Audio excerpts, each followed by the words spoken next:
what I see in terms of the opportunity to have a new paradigm to emerge, exactly as the history and the sociology of science has shown us, a new paradigm comes up when the one in use show that they cannot serve the purpose.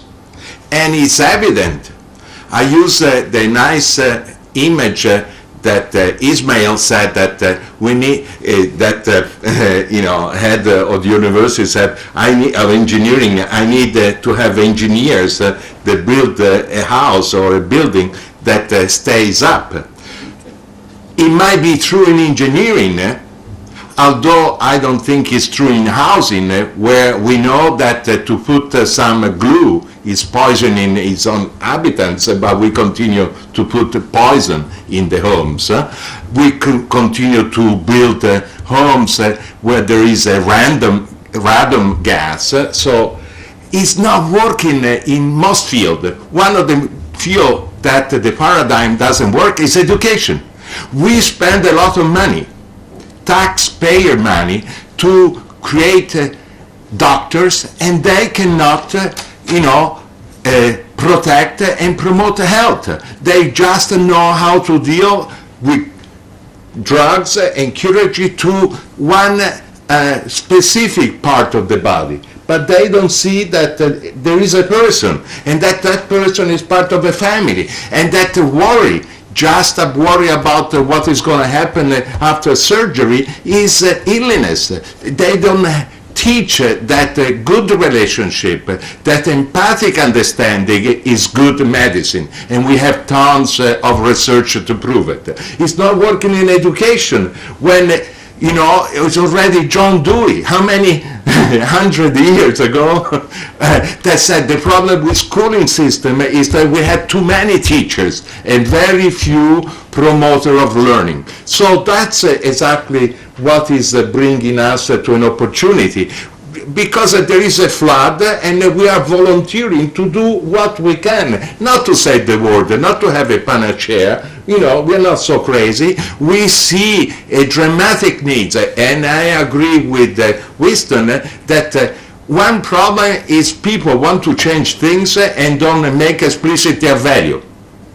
I think another revolution thing is to make explicit the value. As our founder, our academy, explicitly found the value. Why? Because they found our academy after World War II, where everybody was preaching that for the betterment of humanity, you kill the enemy. When people in education don't know how to communicate, then violence is the secondary communication way. We have tons of research. My own approach, Carl Rogers, which I studied, founded the Institute, we have 80 years of research, which we prove that understanding, if not together with empathic understanding in the human science, is dangerous and can create a boomerang effect. It's dangerous in management when the manager has to be aware only of the value of the stock for the stockholders. So sometimes it's good to chop off a firm and sell the best asset, and fire people and hire younger people, so the stock will go up, but in 10 years that firm is dead. So actually the buildings are collapsing, and we see this crumbling, and so we put all together what? Clear value and all the stakeholders. Not with magic panacea, but create the most, I would tomorrow explain a little bit my proposal of what we could do, but create the largest action research that ever been carried out in the work. We have experts on networks, for example.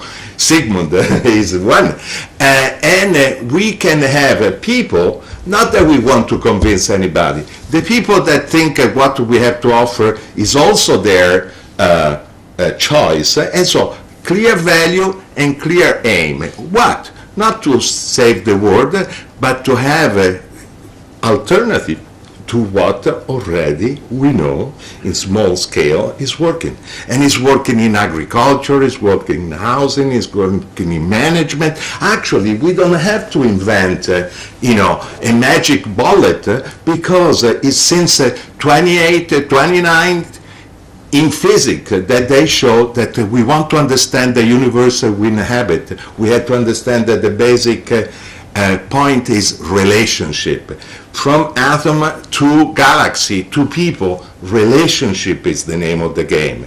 In education, relationship is the name of the game, relationship with all the stakeholders. We're not going to want just to have a net courses, but we want to have, for example, people becoming aware, more aware. So we're talking about the environment. I was at the World Health Organization the other day.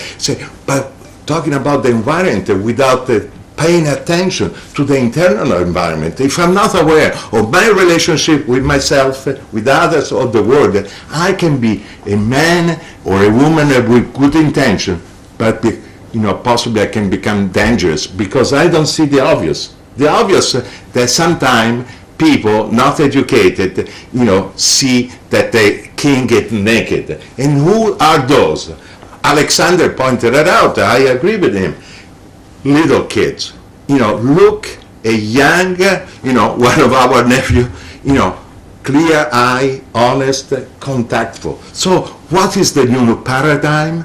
Contact, capacity of contact with ourselves, other in the world. I think we have really something solid scientifically, solid value, and also solid politically. I think we can make it, and without bringing a new gospel to everybody, but to be of service to who is interested. Stop. The management of power, that's another issue that certainly works in the university setting and in every setting. So tomorrow when we discuss what we're going to propose the world, we should be open but not naive, because as our friend realized, sent 200 letters, but he said, I'm not at home, I'm not at the office, I'm not interested. It's part of that not interest is also in terms that the president of a university has to manage his own power, or be aware that he can lose power in the community. And so there is a lot of ecology consideration to be taken care, and we should not be naive to say, oh, we have invented the wheel, and people laugh at us. So all this discussion is in preparation of a useful consideration.